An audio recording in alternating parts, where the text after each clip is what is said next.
cerai, karena ada uang yang pas-pasan gitu ya. Ibarat kayak nyanyian itu, makan sepiring berdua, terus tidur di gubuk derita, apalagi itu ya. Tapi enak-enak saja. Kenapa? Karena ada unsur keberkahan tadi. Nah, kalau Anda lihat fenomena seperti itu, nah baru itu kualitatif. Tidak bisa didekati dengan pendekatan kuantitatif. Kesimpulannya itu adalah banyaknya uang tidak bisa serta-merta menunjukkan kebahagiaan atau kesejahteraan suatu keluarga. Nah, itu ya. Jadi nanti sebetulnya ya kuantitatif, kualitatif itu hanya tool, alat.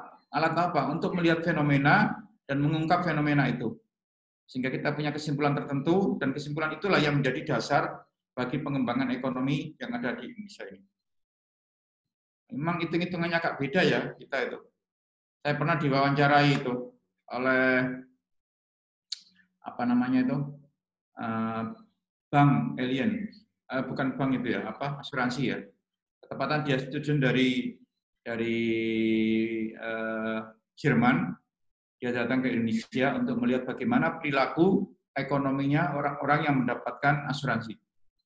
Terus dia nanya saya gini, kenapa sih di Indonesia itu orang yang kalau sudah mendapatkan uang asuransi justru tidak digunakan untuk yang hidup? Misalnya apa? Misalnya digunakan untuk orang-orang yang untuk anak yang apa namanya yang putus sekolah, maka uang itu dapat asuransi diberikan pada anak yang putus sekolah. Tapi anehnya di Indonesia ini justru uang asuransi itu digunakan untuk selamatan orang mati. Saya tidak tahu ya kalau di Jawa dengan di Palangkaraya itu beda enggak ya? Kalau di Jawa kan ada orang mati itu selamatan hari pertama sampai hari ke-7. Yang pakai makan-makan sama ya. Yang pakai makan-makan itu adalah hari ketiga. Dan kalau oleh-oleh bukan hanya makan, itu hari ke-7. Ya. Lalu ada 40 hari.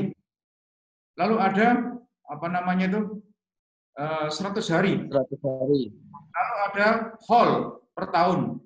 Lalu ada 1000 hari. Jadi uang itu habis untuk itu saja. Kata orang apa namanya? Kata orang Jerman itu. Lalu untuk apa kita membuat asuransi itu kalau tidak untuk yang hidup? Nah, baru saya jelaskan. Sekarang menurut Anda, kita punya uang itu untuk apa sih? Kan gitu kan? Untuk apa punya uang itu? Ya untuk dinikmati. Ya dinikmati untuk apa? Ya untuk bahagia. Oke. Kalau memang endingnya dari punya ekonomi adalah bahagia. Bagi orang Indonesia akan menyesal seumur hidup jika ketika punya orang tua meninggal, lalu ada uang, uangnya itu digunakan untuk yang lain, bukan untuk menghormat kepada mayat itu. Justru itulah kebahagiaan bagi orang Indonesia ketika bisa berkhidmat pada orang tua, sekalipun mati, dengan cara bersedekah, dengan cara bagaimana menyambung hubungan silaturahim supaya orang-orang itu tetap ya mengenang dan dekat dengan almarhumah itu. Nah, Anda jangan melibatkan budaya Anda ketika melihat fenomena di Indonesia seperti itu. Tapi lihatlah bagaimana cara orang Indonesia berekonomi, berniaga, bahkan hidup ini. Nah, dia baru sadar kalau gitu. Oh gitu ya, ternyata makanya kemudian minat akan asuransi itu agak berkurang di Indonesia karena seperti itu. Saya balik, logikanya saya balik. Di Barat orang sudah sangat tergantung dengan asuransi. Kenapa? Karena nggak penting punya anak itu. Sorry ya orang Barat kalau mau melakukan hubungan kebutuhan akan seksual, ya sudah. Siapapun bisa beli suka sama suka nggak apa-apa. Tidak harus pada ikatan pernikahan dan tidak harus punya anak. Karena apa? Punya anak itu bikin kesel, bikin masalah. Sehingga di sana itu kalau orang punya anak langsung kasih apa kasih uang gitu ya. Ada uang per orang itu ada. Karena apa? Di sana pertumbuhan orang itu sedikit sekali. Nah, makanya dia menggantungkan pada asuransi dengan harapan nanti kalau sudah tua, maka dialah asuransi itu yang bisa mengcover dari kehidupannya. Tapi coba di Indonesia, Nggak ada seperti itu. Yang penting punya anak. Bahkan semakin banyak anak, semakin banyak rezeki. Dengan harapan apa? Nanti kalau dia tua, dia nggak usah kerja, nanti anaknya yang bekerja untuk dia. Kan gitu kan? Makanya apa? Untuk apa asuransi? Kalau saya juga dijaga anak saya. Untuk apa saya punya anak terus apa namanya? Kalau anak itu tidak bisa memberikan manfaat pada saya, maka kita diajari sopan santun. Sampai kalau cari menantu aja, kalau orang Jawa ya istilahnya gini, kalau dia jadi menantu saya, jangan-jangan nggak Jawani itu tidak Jawa. Apa itu? Tidak sopan santun pada mertua dan sebagainya. Saya tidak tahu tradisi di Palangkaraya, ya di daerah Dayak sana apa ada ya semacam itu. Nggak Dayaki gitu ya. Kalau Jawa nggak Jawani gitu ya. Supaya itu. Karena berharap untuk apa asuransi? Toh hidup saya sudah dijamin oleh anak saya. Nggak mungkin ya dalam tradisi kita itu anak membiarkan orang tua. Jangankan orang tua masih hidup, orang tua sampai mati aja sampai sekian hari itu masih diselamatin kok. Nah, ini. Nah, coba ya fenomena-fenomena seperti itu harus Anda tangkap dalam satu penelitian di MES ini. Sebab kalau Anda tidak bisa menangkap itu, maka Anda tidak bisa mengambil substansi daripada MES ini. Ingat ya, ekonomi itu hanya sebagai instrumen. Nah, gitu kan. Nah, itu makanya ini fenomena ini akan menjadi dasar segala-galanya itu. Sama dengan gini. Ya, ini orang baru baru belajar penelitian, tapi dia tidak tahu budaya gitu. Dia pernah ke suku Baduy. Saya ini kan orang Banten kan. Tapi kalau ditanya, Prof. Mujib dari mana? Jakarta gitu kan. Padahal enggak, saya ini kan orang Banten saya ini. Tangerang Selatan, Ciputat itu kan Banten. UIN Jakarta itu geografisnya di Banten. Namanya Jauhin Jakarta. Munafik ya itu ya. Nah, saya di daerah Banten itu ada yang namanya suku Baduy. Lalu ada orang mengamati suku Baduy. Ternyata mereka semuanya tidak pakai sendal. Bahkan dari Baduy itu ya, saya pernah ke daerah sana itu, untuk dari tempat pemberhentian mobil sampai ke daerahnya itu, saya jalan itu 2,5 jam. Itu Baduy luar. Kalau Baduy dalam, kalau ukuran saya jalan, mungkin 7 jam. Tapi orang sana enggak. Saya tempuh 2,5 jam, itu orang sana nempuhnya hanya setengah jam. Wah, kalau jalan naik turun itu cepat orang sana itu. Dan tidak pakai sendal.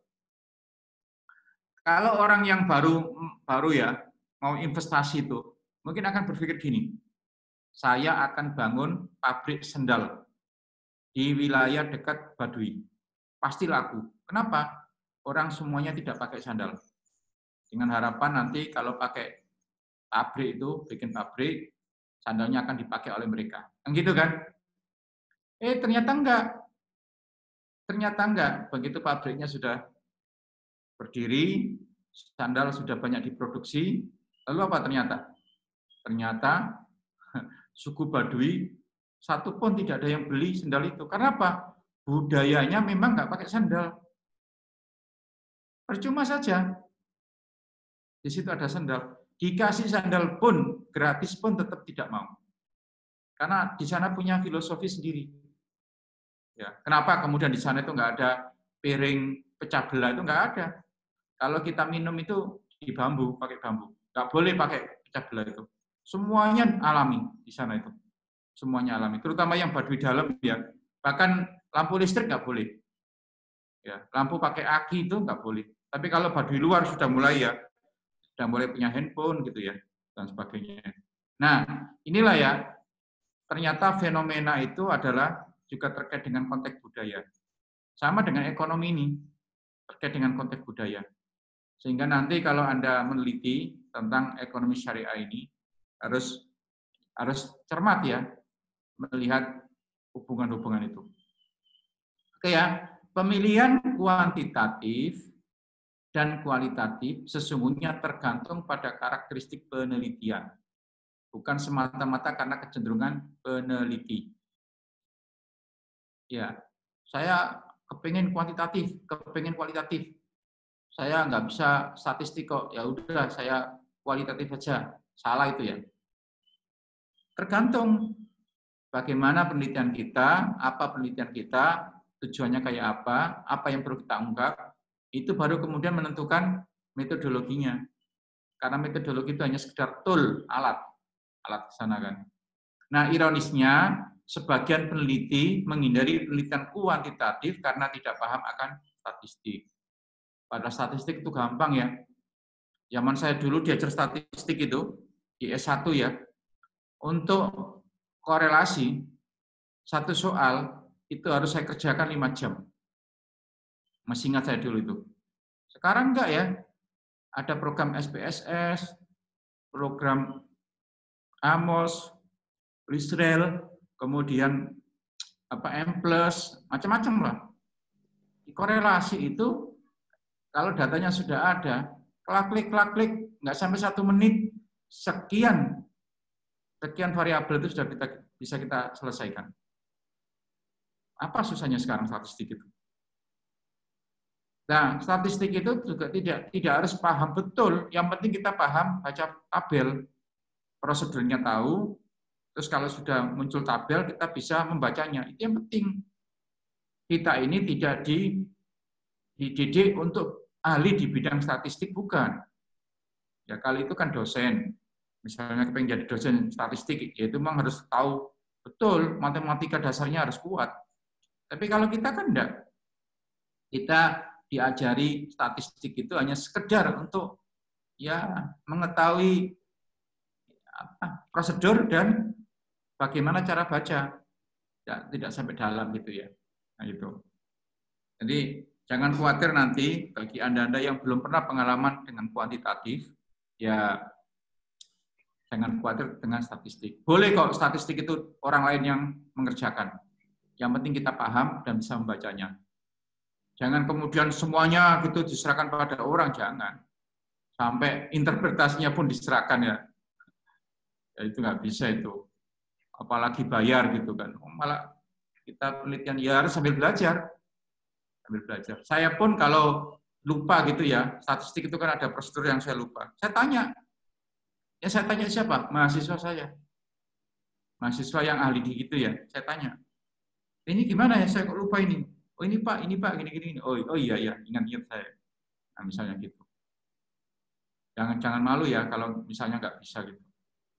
Oke ya, jadi ini kemudian pada sisi yang lain, nah ini ya, ada kejenuhan penelitian pada ilmu syariah yang selalu literatur. Padahal bisa dikembangkan dengan penelitian lapangan, baik kualitatif maupun kuantitatif. Coba aja teliti itu, skripsi yang ada di Fakultas Syariah itu. Bisa dihitung, yang kuantitatif itu bisa dihitung, bahkan tidak representatif. Jangan-jangan di MES sendiri, coba nanti Anda lihat di MES itu, tesis yang sudah ada, berapa yang kuantitatif, berapa yang kualitatif, dan berapa yang literatur. Saya yakin kuantitatifnya nggak banyak. Walaupun saya belum tahu ya, tapi saya yakin. Karena apa? Kecenderungan di daerah-daerah itu kadang-kadang ngawur gitu kan. Ngawur. Makanya ya, saya sarankan ini kan, kuantitatif dan kualitatif tidak perlu diperdebatkan. Masing-masing memiliki tempat tersendiri dalam penelitian. Yang penting ada kesesuaian penggunaan pendekatan dengan tema judul yang diangkat. Kehadiran prodi ekonomi syariah pada Fakultas Syariah harus menjadi contoh untuk pengembangan riset kuantitatif. Kenapa demikian? Kalau gitu, nggak ekonomi dong namanya kok. Ekonomi itu kan dasarnya kan memang hitung-hitungan. Hitung-hitungan gitu. Makanya Khairul Tanjung, yang punya Trans TV itu ya, yang punya Carrefour, itu kan dulu nggak mau nerima sarjana ekonomi Islam itu. Ekonomi syariah itu. Ditanya, kenapa nggak mau? Loh, dia kan bukan ahli ekonomi, dia kan ahli hukum ekonomi. ini hukumnya apa, halal haram, berarti dia kan kualitatif. Tapi kalau ahli ekonomi asli, ya itu hitungan. Dan ternyata memang benar seperti itu. Nah, coba bayangkan ini, kalau lulusan-lulusan MES kemudian masih dianggap oleh stakeholder seperti itu, berapa ruginya kita? Kuliah sudah repot-repot gitu, kemudian tidak diakui. Gara-gara apa? Kita lebih ke hukumnya, hukum ekonomi syariah, bukan ekonominya itu sendiri. Nah, saya tidak tahu nanti bagaimana kecenderungan di Palangkaraya ya, tapi perlu Anda catat itu. Anda ini ya, walaupun prodinya itu prodi ada syariahnya, ada ekonominya, tetapi yang penting di situ adalah ekonominya. Walaupun di situ juga ada manajemen ya, manajemen itu lain lagi nanti. Nanti kan ada manajemen, ada akuntansi. Memang akuntansi pasti hitung-hitungan, tapi kalau manajemen bisa iya, bisa tidak. Kita mengenai perilaku konsumen, misalnya ya, perilaku orang yang nabung di bank, perilaku kerjaan dan seterusnya ya. Nanti bisa kita kita ke sana itu. Kalau manajemennya mirip ya dengan psikologi. Psikologi itu ada namanya psikologi industri organisasi, mirip. Tapi tolong ya, kata kunci Anda sekarang ini adalah ekonomi. Yang mau tidak mau, hitung-hitungan harus kuat. Sehingga nanti ya riset-riset kita itu cobalah menggunakan riset kuantitatif. Riset kuantitatif itu gampang kok. Memang awalnya saja ya, awalnya sulit karena harus bikin instrumen. Tapi kalau sudah instrumennya jadi, disebar, statistik itu ya, jangankan sehari, 1 jam aja sudah selesai. Interpretasinya juga jelas, gampang gitu kan. Tapi kalau kualitatif itu, kayaknya mudah di depan, tapi sulit di belakang gitu kan. Nah gitu. Nah, sudah saatnya kita kembangkan penelitian method. Jadi campuran ya antara kuantitatif dan kualitatif dalam bidang keislaman. Agar ada komplementasi atau saling melengkapi ya masing-masing kelebihan berbagai pendekatan penelitian. Kuantitatif ada kelebihan, kualitatif juga ada kelebihan, tapi juga bersamaan itu ada kelemahan. Justru kelemahan kuantitatif akan ditutupi oleh kualitatif. Saya kasih contoh gini misalnya. Ya, kuantitatif itu kan hanya angka-angka. Hanya bisa menjawab apakah. Tapi kalau bagaimana, mengapa, itu tidak akan bisa dijawab oleh kuantitatif. Tapi juga demikian kualitatif. Kalau kualitatifnya itu nggak benar gitu ya, nggak sesuai dengan prosedur, itu juga kayak bual itu, kayak omong kosong gitu. Nggak ada data yang pasti, terus nggak jelas gitu kan, arahnya kemana, ngomongnya ngalor ngidul, bahkan kesimpulannya juga nggak jelas. Ya justru ya dengan mixed method. Nah, kalau mixed method gimana? Mana yang dulu Pak? Boleh kualitatif dulu, baru kuantitatif, boleh. Atau kuantitatif dulu, baru kualitatif. Kira-kira seperti itu. Walaupun sebetulnya ya antara dua itu punya prosedur yang berbeda, tetapi ya saat kita menggunakan mixed method ya dengan segala kelemahan dan kelebihan. Artinya ada prosedur nanti yang tidak kita ikuti secara utuh. Kenapa? Karena di dalam penelitian kuantitatif dengan kualitatif itu memang ada perbedaan yang mendasar gitu ya. Nanti akan saya sampaikan.